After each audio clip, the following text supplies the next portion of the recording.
S V R live now. நண்பர்கள் அனைவருக்கும் வணக்கம். நம்ம கூட இன்னைக்கு வந்து நம்ம ஸ்டுடியோல ஷிவா இருக்காரு. ஷிவா வந்து best known for best service reality. 10 இயர்ஸா வந்து ரியல் எஸ்டேட்ல இருக்காங்க. அதுவும் ஸ்பெஷலி வந்து சென்னையில பையிங் அண்ட் செல்லிங் ரெண்டல் எல்லாம் பண்ணிட்டு இருக்காங்க. வணக்கம் ஷிவா. சார் வணக்கம் சார். பரிவு சக்திவேல் சார், ரொம்ப மகிழ்ச்சி சந்திச்சது. மகிழ்ச்சி ஷிவா. இப்போ வந்து இது ஒரு 15 மினிட்ஸ் இன்டர்வியூ. ஸோ இப்போ வந்து நீங்க சென்னையில வந்து ரெசிடென்ஷியல் ரீசேல் பிளாட் வாங்குறவங்களுக்கு என்ன அட்வைஸ் கொடுப்பீங்க?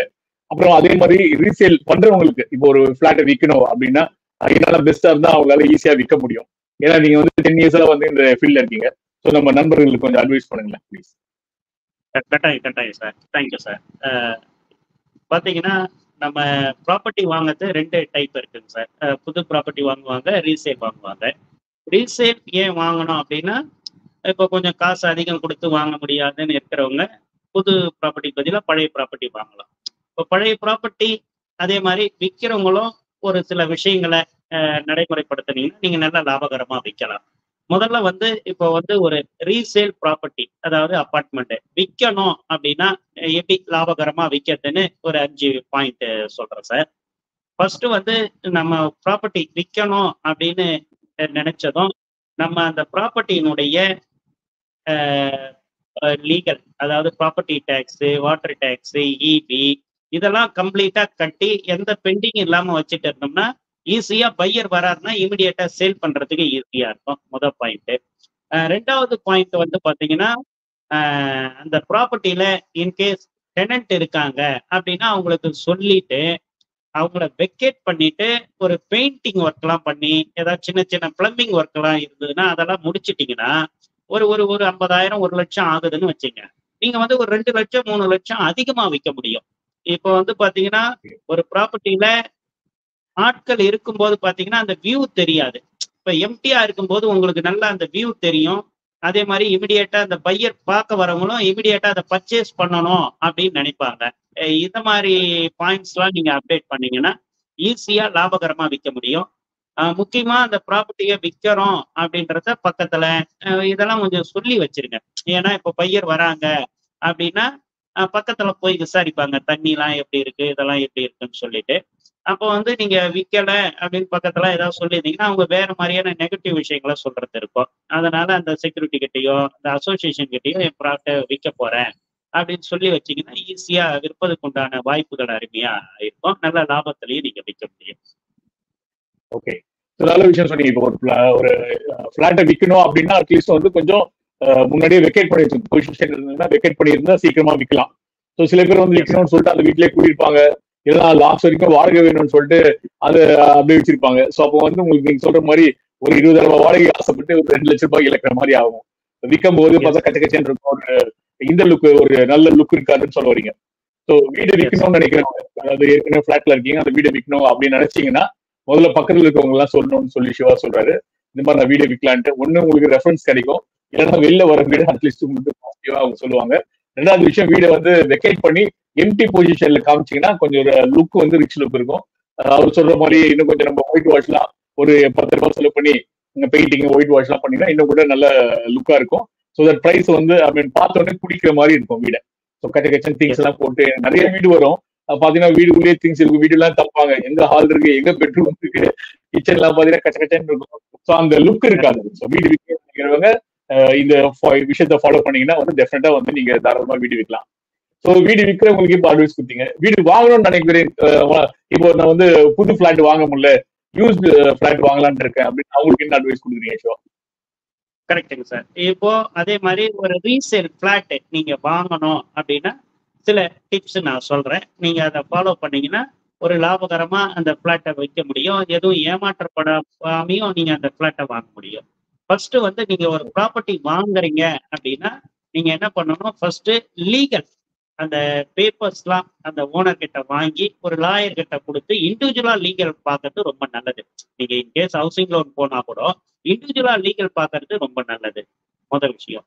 ரெண்டாவது விஷயம், அதே மாதிரி ஒரு வேல்யூவேஷன் ரிப்போர்ட், நிறைய பேனல் இன்ஜினியர் இருக்காங்க, ஒரு மினிமம் ஒரு 5,000 இருந்து 10,000 வேல்யூவேஷன் இன்ஜினியர் கிட்ட ஒரு ரிப்போர்ட் வாங்கினீங்கன்னா நீங்க வாங்குற பிரைஸ் கரெக்டான பிரைஸா அப்படின்றது உங்களுக்கு ஒரு சாட்டிஸ்பேக்ஷன் வரும். இது ரெண்டாவது விஷயம். மூணாவது விஷயம் பார்த்தீங்கன்னா, ஒரு ப்ராப்பர்ட்டி நீங்க வாங்குறீங்க அப்படின்னா, அதுக்கு வந்து இப்ப அபார்ட்மெண்ட்னா நார்மலா வந்து பில்டப் ஏரியாவுல இருந்து யூடிஎஸ் ஒரு 50% இருந்தா அது ரொம்ப நல்லது. இப்போ நெறைய ஃபிளாட் கட்டும்போது அந்த 50% கிடைக்க வாய்ப்பில்ல. அட்லீஸ்ட் ஒரு 10 ஃபிளாட்டு, 5 ஃபிளாட்டு, 20 ஃபிளாட்டு இருக்கு அப்படின்னும்போது 50% யூடிஎஸ் இருந்தா இன்கேஸ் நீங்க நாளைக்கு விக்கும்போது கூட நல்ல விலைக்கு விக்கலாம். இது 3வது விஷயம் நண்பர்களே. அடுத்து ரீசேல் ஃபிளாட் நீங்க வாங்கும்போது ஒரு 20 இயர்ஸ்ல இருந்து 30 இயர்ஸ்க்குள்ள ஃபிளாட் வாங்குறது கொஞ்சம் என்னுடைய பர்சனல் இது. மேலேயும் வாங்கலாம், தப்புன்னு கிடையாது. அது பில்டரை பொறுத்து, அந்த அபார்ட்மெண்ட்டுடைய திறன், குவாலிட்டியை பொறுத்து வாங்கலாம். 20, 30 இயர்ஸ்ங்கிறது நார்மல் இது. முக்கியமா வந்து நெறைய பேர் என்ன பண்ணுவாங்க, வீடு வாங்கும்போது ரோடு ஆன் மெயின் ரோட்ல வாங்கறது வந்து தவிர்க்கிறது நல்லது. ஏன்னா, உங்களுக்கு வந்து சத்தம் வரும். நாய்ஸ் இருக்கும். அதாவது வீடு வந்து பார்த்தீங்கன்னா, off main road. Just like that. வாங்குனீங்கன்னா, உங்களுக்கு ஒரு குழந்தைங்க விளையாடுறதுக்கோ, இல்ல மத்தபடி நீங்க வாக்கிங் போறதுக்கோ, ஒரு டஸ்ட் இல்லாம இருக்கும். அதாவது ரோடு இருக்கிற இடத்துல ஆஃபீஸ் தான் இருக்கணும் சார். வீடுன்றது ஆஃப் மெயின் ரோடு இருந்ததுன்னா, உங்களுக்கு கொஞ்சம் கம்ஃபர்டபுளா இருக்கும். இது மாரியான விஷயங்கள். முக்கியமா வந்து பார்த்தீங்கன்னா, அந்த பிளான் அப்ரூவல் இருக்கான்னு பார்க்கணும். ஒரு ப்ராப்பர்ட்டி வாங்குறீங்கன்னா, அங்க கிட்சன் ஒரு 10 ஃபிளாட் இருக்குன்னா, 10 கிட்சன் அப்ரூவல் குடுத்துருக்காங்களான்னு பார்க்கணும். ஏன்னா, நீங்க அப்பதான் வந்து ஹவுசிங் லோன் போக முடியும். இப்போ வந்து பேங்க்ல ரொம்ப ரெஸ்ட்ரிக்டட் பண்ணியிருக்காங்க. ஹவுசிங் லோன் போனா தான் உங்களுக்கும் டாக்ஸ் பெனிஃபிட் இது மாரியான விஷயங்கள்லாம் இருக்கு. அதனால வந்து பிளான் அப்ரூவல்ங்கிறது ரொம்ப முக்கியமான விஷயம். அடுத்து ரொம்ப முக்கியமான விஷயம், உங்க குழந்தைங்க, அப்புறம் வந்து உங்க ஆபீஸ்க்கு பக்கத்துல ஒரு வீடு வாங்குனீங்கன்னா, உங்களுக்கு டிராவல் டைம் ரொம்ப ஈஸியா இருக்கும். பார்த்து வாங்குனீங்கன்னா, உங்களுக்கு டிராவல் டைம் ரொம்ப ஈஸியா இருக்கும். அ இத மாரியான விஷயங்கள நீங்க கால்குலேட் பண்ணிட்டு, ஒரு ப்ராப்பர்ட்டி வாங்குனீங்கன்னா, ரொம்ப மகிழ்ச்சியா பர்ச்சேஸ் பண்ண ஒரு திருப்தி உங்களுக்கு இருக்கும். சூப்பர் சிவா. அதாவது டிராவலிங் டைம் கம்மி பண்ணாக்க நம்ம நிறைய வந்து சேவிங்ஸ் இருக்கும். கொஞ்சம் அந்த விஷயத்தை கரெக்டா சொன்னீங்க. ஏன்னா வீடு ஒரு பக்கத்துல இருக்கும், ஆஃபீஸ் ஒரு பக்கம் இருக்கும் அப்படின்னா இங்க இருந்து டிராவலிங் 1 ஹவருக்கே வந்து ரொம்ப கஷ்டமா இருக்கும். அதனால எல்லாருமே வந்து ஒரு சின்ன விஷயத்தை நோட் பண்ண என்னன்னாக்கா, ஆஃபீஸ் பக்கத்துல நீங்க வந்து வீடு வாங்குனீங்கன்னா உங்களுக்கு வந்து டைமை சேவ் பண்ணலாம் அப்படின்னு சொல்லியிருக்காங்க. சில பேர் வந்து குழந்தைங்க ஸ்கூல் படிக்குது அப்படின்னு ஸ்கூல் பக்கத்துல வீடு வாங்குவாங்க. அது ரொம்ப நல்ல விஷயம் தான். ஏன்னா குழந்தைங்களுக்கு வந்து டைம் கொஞ்சம் சேவ் ஆகட்டும் அப்படின்றதுக்காக பேரண்ட்ஸ் கஷ்டப்பட்டு ஆஃபீஸ் வரும்போது போயிட்டு வர பேரண்ட்ஸ் கூட நான் பார்த்திருக்கேன். மெயினா வந்து நீங்க வந்து லீகல் ஒப்பீனியன் பாக்குறது. இன்னொரு நல்ல விஷயம் என்னன்னா, இந்த சவுண்ட் பொல்யூஷன் அவாய்ட் பண்றதுக்காக, நம்ம டஸ்ட் பொல்யூஷன் அவாய்ட் பண்றதுக்காக நீங்க வந்து ஆஃப் த ரோடு, ஆன் ரோட்ல வந்து பிளாட் வாங்குறதோட ஆஃப் த ரோடு ஒரு 1/2 கிலோமீட்டர் உள்ள இருந்தாலும் பரவாயில்ல, போனீங்கன்னா உங்களுக்கு சவுண்ட் இருக்காது, டஸ்டும் ரொம்ப வராது அப்படின்னு சொல்லியிருக்காங்க. அதனால ஆஃபீஸ் தான் வந்து மெயின் ரோட்ல இருக்கணும், வீடெல்லாம் ஆஃப் த ரோட்ல இருக்கணும்னு சொல்லியிருக்காரு. ஸோ இதெல்லாம் வந்து யூஸ்டு பிளாட் வாங்குறவங்களுக்கு இந்த அட்வைஸ் ரொம்ப நல்லா இருக்கும். சரி சிவா, இப்போ உங்களோட ஆஸ்க் என்ன சிவா? நீங்க வந்து நம்ம ஃப்ரெண்ட்ஸ் கிட்ட என்ன கேட்க விரும்புறீங்க? என்னுடைய ஆஸ்க் வந்து பாத்தீங்கன்னா, உங்களுக்கோ, உங்களுடைய ஃப்ரெண்ட், ரிலேட்டிவ் நாங்க வந்து all over Chennai resale apartment buying, selling, rental பண்ணிட்டு இருக்கேன் சார். ஒரு 110 டீல் முடிச்சிருக்கோம் வெற்றிகரமா. முக்கியமா இப்போ நீங்க வந்து ஒரு ப்ராப்பர்ட்டி வாங்கணும்னு நினைக்கிறீங்கன்னா, யா சார், தேங்க்யூ சார். முக்கியமா நீங்க ஒரு ப்ராப்பர்ட்டி வாங்குனீங்கன்னா, அது அந்த ஒர்த் கரெக்ட்டா இருக்கான்னு நீங்க கேட்டீங்கன்னா கூட, நாங்க வந்து வேல்யூவேஷன் இன்ஜினியர் இருக்காரு. அது நாங்க உங்களுக்கு ஹெல்ப் பண்ணுவோம். அடுத்து நீங்க ஒரு ப்ராப்பர்ட்டி வாங்கிட்டீங்க. உங்களுக்கு அந்த ப்ராப்பர்ட்டி டாக்ஸ் நேம் சேஞ்ச் பண்ணி குடுக்கணும். Water tax, EB name change பண்ணி குடுக்கணும். இத மாரியான விஷயங்களுக்கும் நீங்க எங்கள வந்து ரெஃபர் பண்ணலாம். எங்கள அணுகலாம். இத மாரி ப்ராப்பர்ட்டி சம்பந்தமான ஏ டூ இசட் சர்வீஸ் வந்து நாங்க பண்றோம். லீகல் டீம் இருக்காங்க, வேல்யூவேஷன் டீம் இருக்காங்க, ஹவுசிங் லோன் டீம் இருக்காங்க. இது மாரி உங்களுக்கு கைடன்ஸ் வேணும்னாலும் நாங்க எங்ககிட்ட நீங்க எடுத்துக்கலாம். ஆமா சார். ஓகே. ஸோ இப்போ யூஸ்டு ஃபிளாட்லாம் என்ன இது வருது? ரேட் ஆஃப் இன்ட்ரெஸ்ட் என்ன வருது? எந்தெந்த பேங்க்ல எல்லாம் ஈஸியா பண்றாங்க resale flat? Yes sir. Used flat பார்த்தீங்கன்னா, உங்களுக்கு நியூ ஃபிளாட் மாரி அரௌண்ட் ஒரு 80ல இருந்து 90% வரைக்கும் லோன் பண்றாங்க சார். ஏன்னா, அந்த லேண்ட் காஸ்ட் இப்ப சிட்டி உள்ள பார்த்தீங்கன்னா, அதிகன்றதால, அதனால உங்களுக்கு பண்றாங்க. இது பார்த்தீங்கன்னா, நார்மலா நேஷனலைஸ் பேங்க், பிரைவேட் பேங்க்ன்னு 2 செக்மெண்ட் இருக்கு. பிரைவேட் பேங்க்க விட கொஞ்சம் நேஷனலைஸ் பேங்க் உங்களுக்கு இன்ட்ரெஸ்ட் கம்மியா தான் இருக்கும். அது அவங்களுடைய கஸ்டமருடைய ப்ரொஃபைல பார்த்துட்டு நெறைய அங்க சில சலுகைகள்லாம் இருக்கு. அதாவது இப்போ லேடீஸ் வாங்குறாங்க அப்படின்னா, அது கவர்மெண்ட் வந்து ஃபர்ஸ்ட் அவங்கள ஒரு மகளிரை ஊக்கப்படுத்தணும் அப்படின்றதால, லேடீஸ் பேர்ல ப்ராப்பர்ட்டி பதிவு பண்ணோம்னா, அவங்களுக்கு சில சலுகைகள்லாம் இருக்கு. இது ஒரு சில பேங்க்க பொறுத்து கொஞ்சம் கொஞ்சம் மாறும் சார். ஓகே. இப்போ ஒரு ரீசேல் பிளாட் இஷ்யூவா சடனா ஒரு 1 இயர்ல வந்து பாத்தீங்கன்னா நிறைய பிரைஸ் இன்க்ரீஸ் ஆயிருக்கு. அதுக்கு என்ன இப்போ வந்து ஒரு எக்ஸாம்பிளுக்கு ஒரு வருஷத்துக்கு முன்னாடி ஒரு ரீசேல் பிளாட் வந்து 6,000 அப்படின்னு சொன்னாங்க. இப்ப போய் கேட்டாக்கா 1,800 அப்படின்னு சொல்றாங்க.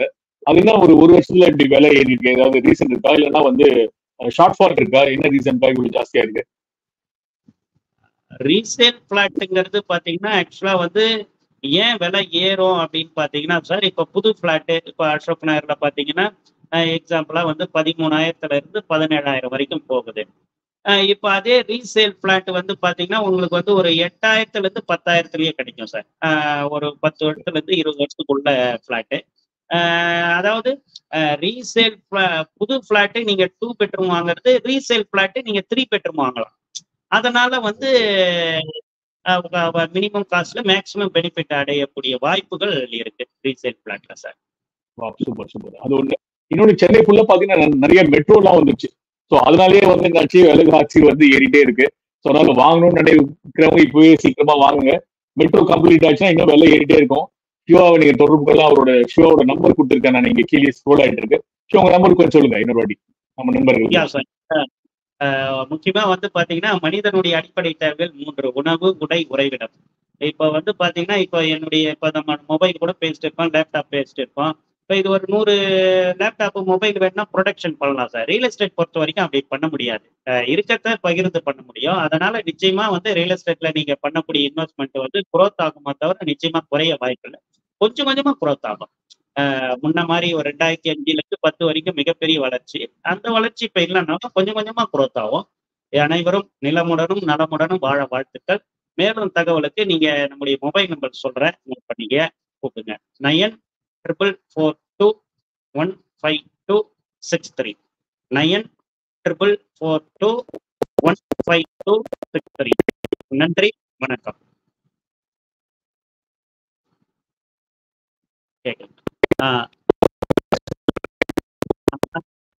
நீங்க பேசுறது கட் ஆயிடுச்சு. கட் ஆயிடுச்சு சார்.